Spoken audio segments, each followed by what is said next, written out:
प्यारे बच्चों, नमस्कार। आदरणीय अध्यापक साथियों व प्रिय अभिभावकों, आपका भी स्वागत है इस वीडियो में। इस वीडियो में हम अब तीसरे पार्ट से आगे चलेंगे ईवीएस के क्लास थर्ड के, और देखेंगे इनमें से ऐसे कौन कौन से प्रश्न हैं जो स्वर्ण जयंती मिडिल मेरिट स्कॉलरशिप में बच्चों से पूछे जा सकते हैं। तो तीसरे पार्ट का नाम है पानी रे पानी। अब पानी की बात करें तो पानी से जुड़े दो महत्वपूर्ण दिवस, एक राष्ट्रीय स्तर पर एक विश्व स्तर पर मनाया जाता है। उनका बच्चों को पता होना चाहिए। पहला है विश्व जल दिवस जो कि 22 मार्च को मनाया जाता है, और अगला है राष्ट्रीय जल दिवस जो 10 अप्रैल को मनाया जाता है। इसके बाद जब आप इस कविता को पढ़ेंगे तो इसमें भी ओस का जिक्र जो है वो आया है। ओस का जिक्र 2 बार हो चुका है इस 3 पाठों के दरमियान। तो ओस के बारे में बच्चों को पता होना चाहिए। तो एक तो ये बात, और उसके बाद यहाँ पर नदियों का जिक्र है, कुओं का जिक्र है, और पानी के जो रूप हैं उनके बारे में।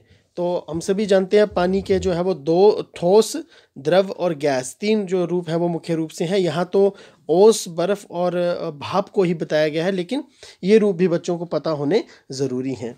इसके अलावा आगे बढ़ते हैं, और इस कविता के जो लेखक हैं श्री प्रसाद जी, इनका नाम भी पूछा जा सकता है, चूँकि पाठ्यक्रम पर आधारित होने का जिक्र जो है वो किया गया है जो स्वर्ण जयंती के सिलेबस का।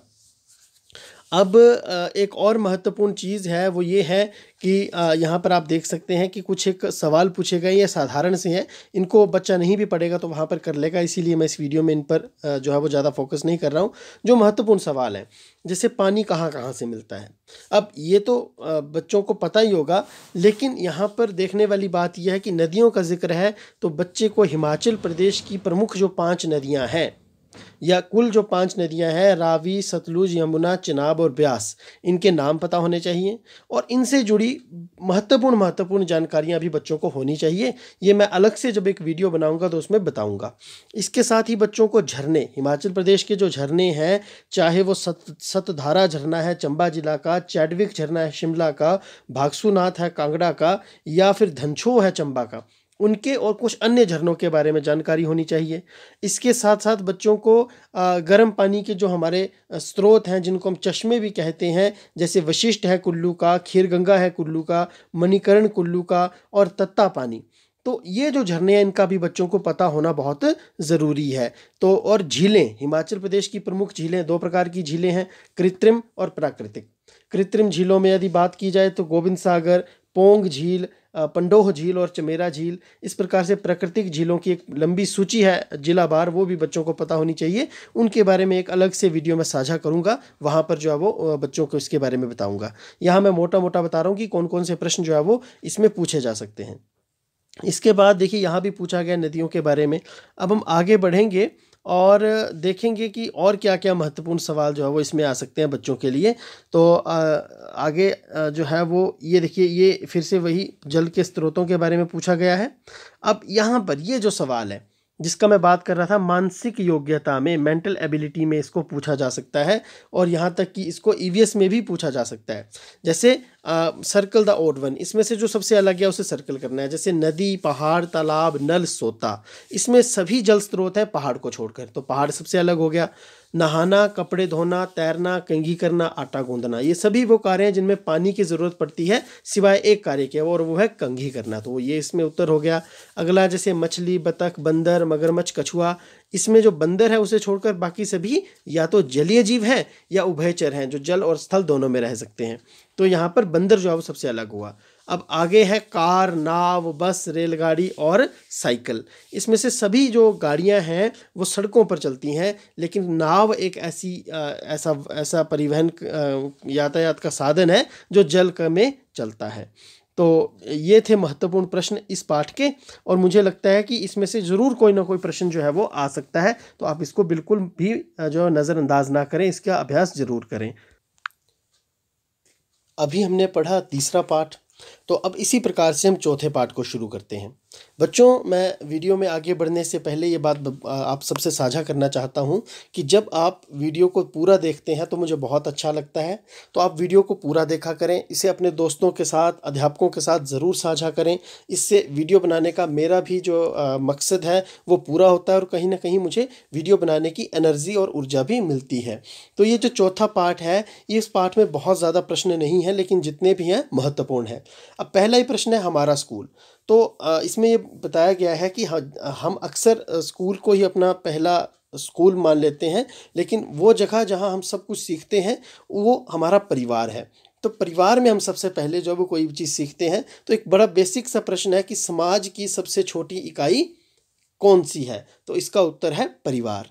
अगला है कि आप सबसे पहले सीखना कहाँ शुरू करते हैं? तो इसका उत्तर भी क्या हो गया? परिवार हो गया।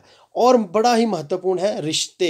इस पर कोई ना कोई प्रश्न या तो मानसिक योग्यता के सेक्शन में या ईवीएस में ज़रूर आएगा, जिसमें आपको परिवार रिश्तों के बारे में पूछा गया होगा कि आपकी मान लीजिए उसमें ये पूछा जा सकता है कि आपके पिताजी की जो बहन है वो आपकी क्या लगती है? तो आप बताएंगे बुआ। या इससे भी मुश्किल आ सकता है, आपकी पिताजी की बहन के पति आपके क्या लगते हैं? तो वो आपके बौइया लगेंगे। इस प्रकार के प्रश्न बहुत अमूमन देखा जाता है कि पूछे जाते हैं।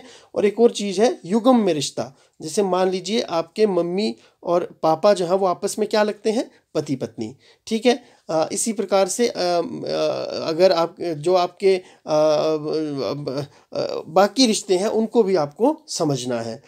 इसके बाद आगे बढ़ते हैं और देखते हैं कुछ और महत्वपूर्ण चीज़ें। इसमें काम धंधों का जिक्र आया है। तो काम धंधों में आपने ये चीज़ देखनी है कि धोबी का कार्य क्या है? कपड़ों को धोना। लोहार का कार्य क्या है? लोहे के बर्तन बनाना। इसी प्रकार से कुम्हार का कार्य क्या है? मिट्टी के बर्तन बनाना। डॉक्टर का कार्य क्या है? मरीज़ को दवा देना या उसका इलाज करना। अध्यापक का कार्य पढ़ाना है। ये मतलब जो काम धंधे हैं उनका भी आपको जो है वो पूरा का पूरा जानकारी होना ज़रूरी है। वैसे तो 5वीं कक्षा में आप ये पेपर दे रहे हैं तो ये सब चीज़ें आपको आती होंगी, लेकिन फिर भी इन वीडियोस के माध्यम से आप रिकैप कर पाएंगे और इनको अच्छे से समझ पाएंगे। ये था चौथा पार्ट। आइए अब शुरू करते हैं 5वां पार्ट, जिसका नाम है छोटू का घर। तो अब हम घर के बारे में जो है वो देखेंगे। तो इस तस्वीर में आप देख सकते हैं एक छोटा सा लड़का है जिसका नाम छोटू है और वो पहली बार मुंबई आता है। अब आपको ये पता होना चाहिए कि मुंबई जो है वो भारत के किस राज्य में है। हो सकता है आपसे यही पूछ लिया जाए। तो ये महाराष्ट्र राज्य में है और मुंबई को जो है वो भारत की आर्थिक राजधानी भी कहा जाता है। ठीक है। तो ये 2 प्रश्न तो यही बन गए। इसके बाद आगे है, आप देख सकते हैं छोटू जो है वो जैसे ही मुंबई आता है तो उसके पास तो रहने के लिए कोई घर नहीं है। ठीक है। तो वो क्या करता है, बारिश लग पड़ती है अचानक और इधर उधर भागने लगता है। तभी उसे एक बड़ी सी पाइप दिखती है और वो उसी पाइप में बारिश से बचने के लिए बैठ जाता है और उसी में सो जाता है। बाद में वो उसी पाइप में जो है वो आप देख सकते हैं उसी पाइप के बाहर एक खाली ड्रम पड़ा है, उसमें पानी भर लेता है। ईंटें रख करके अपने लिए खाना इत्यादि बनाने लग पड़ता है। अपना बिछौना यानी बिस्तर इत्यादि, कपड़े सुखाने के लिए तार इत्यादि उसी में लगाकर वहीं पर रहना शुरू कर देता है और वही उसका घर बन जाता है। तो वह काम पे जाता है, काम पे जाने के बाद फिर वापस आके वहीं रहना शुरू कर देता है। तो यहाँ पर देखने वाली बात यह है कि कब हमारा जो मकान है वो घर में परिवर्तित हो जाए, इसका यहाँ पर स्पष्ट रूप से बताया गया है। मकान और घर में क्या अंतर है? तो आपसे ये पूछा जा सकता है कि भाई मकान और घर में क्या अंतर है। नीचे आपको विकल्प दिए जा सकते हैं। तो आपने यही बताना है कि जब हमारी भावनाएं जुड़ जाती हैं, ठीक है, किसी भी मतलब ढांचे से, चाहे वो पाइप है, चाहे वो ईंटों से बना हुआ आलीशान घर है या झोंपड़ी है, तो वो जो है वो मकान जो है वो उस समय घर बन जाता है। ठीक है। इसके बाद कुछ और प्रश्न इसमें आ सकते हैं आपके, तो उनको भी हम देखते हैं कि किस प्रकार से हमें करना है। तो ये देखिए, अभी ये देखिए, अब यहाँ पर एक बड़ी प्यारी सी कविता है, घर हमारा घर प्यारा। तो इसमें बताया गया है कि घर जो है, माँ तो कहती है कि घर किसका है? हमारा अपना है। लेकिन बच्चा इसमें ये बताता है कि घर केवल हमारा अपना नहीं है, ये बहुत सारी अन्य चीज़ें भी हमारे घर में आ जाती हैं, जैसे चूहे हैं, ठीक है, और मच्छर हैं। वो देखो, उनको तो रोक नहीं सकते ना घर में आने से, वो तो अपनी इच्छा से आ जा सकते हैं। तो इसमें प्रश्न क्या बनता है? चूहे हैं, ठीक है। तो चूहे जो है, मैंने आपको पिछली वीडियो में बताया था कि केंचुए को किसान का मित्र कहा जाता है, लेकिन चूहा जो है वो तो किसान का शत्रु है। तो इस दृष्टि से सांप को भी एक प्रकार से किसान का मित्र कहा जाता है, क्योंकि सांप जो है वो चूहों को खाते हैं। तो आपको ये भी ध्यान में रखना पड़ेगा जब आप परीक्षा में बैठेंगे। अब मच्छर है, तो मच्छर के काटने से कौन सा रोग होता है? मलेरिया रोग होता है। ठीक है, अब मलेरिया रोग जो है वो हर मच्छर के काटने से तो होता नहीं, तो किस मच्छर के काटने से होता है? मादा एनफिलिस मच्छर के काटने से। मैं फिर से बता रहा हूँ, मादा एनफिलिस मच्छर के काटने से। अब इसकी दवाई का भी पता होना चाहिए, तो वो भी एक पेड़ से बनती है। ठीक है, तो ये सब पर्यावरण शिक्षा का हिस्सा है। तो उस पेड़ का नाम है सिनकोना वृक्ष, और उसकी छाल से जो है वो मलेरिया की दवाई बनती है। इसके अलावा देखिए, छिपकली का यहाँ पर जिक्र है, चींटियों का यहाँ पर जिक्र है।